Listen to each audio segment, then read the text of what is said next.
Hey guys, Mike Doe's here, and I've noticed the more people that, watch my videos, the more I get asked to do a walk around of the bike, my little baby Ebony. So I figured I'll do that today. Why not? This is, I call her the Black Beautiful Princess Queen. That's right, Princess Queen. She is both. Her name is Ebony. She is beautiful. So here's my bike. For starters, it's mainly stock. Haven't done a whole lot to it. I mean, bigger tire. It's a 140 instead of a 130. It's a Diablo Rosso 2 tire, Pirelli.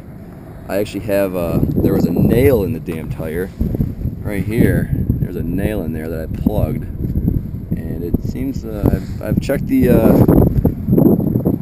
pressure in the tire every day since I plugged in. It remains constant, so I don't see a reason why to replace it or anything like that. Now, before I bought the bike, about a year and a half ago, I bought it from a buddy of mine who only put 2,000 miles on it in 2 years. So, he's not a much of a bike rider. So he's like, yeah, sure, here you go, you can have it, whatever. I bought it from him. But the problem is that he dropped it. Like, there's a crack here. This little guy, not really noticeable. I mean, I covered it up really well. That fucker hurts. A little sharp point hanging out. Anyways. And these little scratches and, that's it though. That's the only downside of this bike that I've noticed.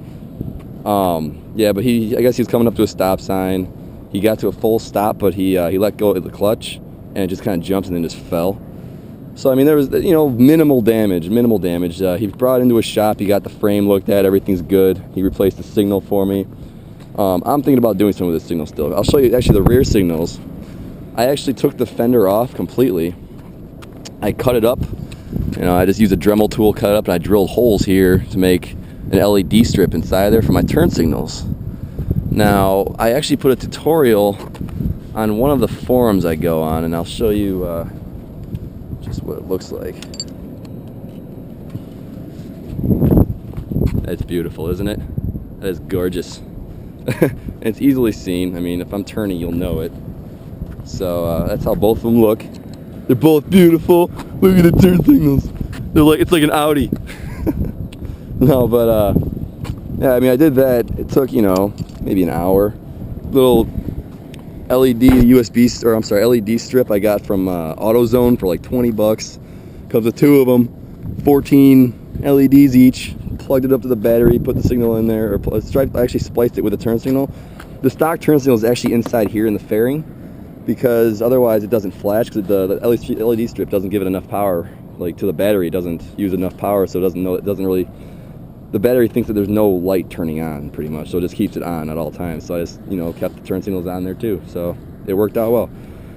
Now very recently I got this bad boy on here, my Moto Jisu exhaust. You'll actually see, if not the previous video, the next video, I think it'll actually be, you've probably already seen this video. I'll probably upload that first, is the video of me installing the Moto. Right now I'm not using the baffle. I like the sound that it makes. It sounds like a sexy motherfucker, sexy beast bike. I'm okay with it. Not too loud. I don't really notice it, being too loud. I think it's perfect. What else I did is I took the Ninja sign off because I just didn't like it. Personally, that's my opinion, which, is always fact. What I say goes. And I plan on either spray painting the inside of this or just buying a blacked out visor.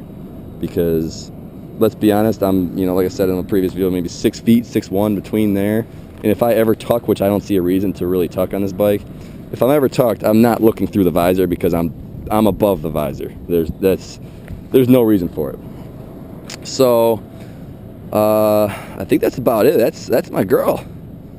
I got her with the 2,000 miles on it. Just yesterday I hit 10,000. Yeah, 10,061. Oh, girl's still kicking strong. Yeah, look at her. All right, sorry about that. So yeah, I've upgraded the tire a little bit. I took off the fender, made my own fender eliminator kit because I'm not going to spend 100 and whatever amount of dollars on it. I'd do it myself. I put the LED strip in as turn signals, the exhaust.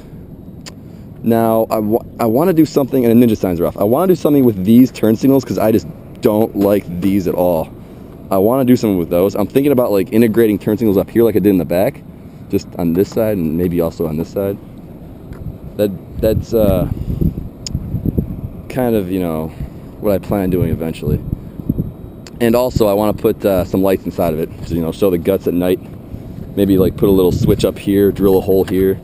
I'm kind of a handy kind of guy, so, you know, tools are not difficult to use for me. I can drill, I can, you know, do all that kind of crap. But yeah, that's Ebony. You guys get a nice little view of her. Look at that ass. That's the bike. I'll start her up for you and show you how she sounds with the Dan Moto on there. Let's go. Just sounds so good. Yeah, that's Ebony. Also, for people who followed me on the forums when I was doing the turn signals in the back, here's a good example of how they look. Like, I was always asked, you know, how they look during the day, and there you have it. I mean, the sun's right up there. It's like 3 in the afternoon, beautiful day, sunny, no cloud, rare, you know, barely any clouds in the sky. That's a turn signal. You see it just fine from, you know, many angles. Like, I drilled it in and then I drilled it out, like sideways as well, so you can see it from almost anywhere around the bike on that side. Like, honestly, about right here, you can still see it, but it's a little more difficult. So if I'm on the left side of the bike, you're not going to be able to see the right signal. But then again, if you're on the left side of my bike, you have no reason to even care about me turning right. So those do the trick just fine. But yeah, that's the bike. If I do any more, you know, mods or upgrades to it, or you know, anything like that, I'll post a video up so you guys see. I'm gonna do some with the headlights also, because those just are garbage. Oh god, it's terrible. What are you thinking, Kawasaki? Your headlights suck. Everything else is nice though. But oh yeah, here's what I was talking about. My terrible setup with my microphone and my helmet. Look at this. Yeah, the microphone's inside the earpiece, inside here, like just right in there. There's the microphone right there, in fact. But the cable is 7 feet long. The cable is 7 feet long, so I have it wrapped around the housing quite a few times. Here's the housing for the microphone, just kind of dangling there. And then I drilled a nice little hole here. You know, that fits the microphone perfectly. Bam. So yesterday I actually got stuck in a thunderstorm on the way out to DeKalb, and that was a good test to see if that's still water resistant. There was one drop of water that got into my camera. Camera died because the battery was dead. You know, the battery just ran out, and the camera turned itself off. So I thought the water got in from the thunderstorm. It was pouring. My clothes, everything was wet, soaked. So I thought the water from the rain got into the camera. I was scared. I was pissed. All of the above. And now I found out there's a fucking little scratch right there on the middle of the damn lens of the camera. Oh, my friends. But yeah, anyways, I'm hoping this comes out well with that scratch there. If it does, then, you know, no need to get a new one. Hopefully it works out well. Anyways, once again, Ebony, there's my bike. I'll keep you guys updated. Thanks for watching. Thumbs up. Look at that thumb. It's a good thumbs up. I messed up my thumb yesterday. It's swollen. Anyways, yeah. See you guys later.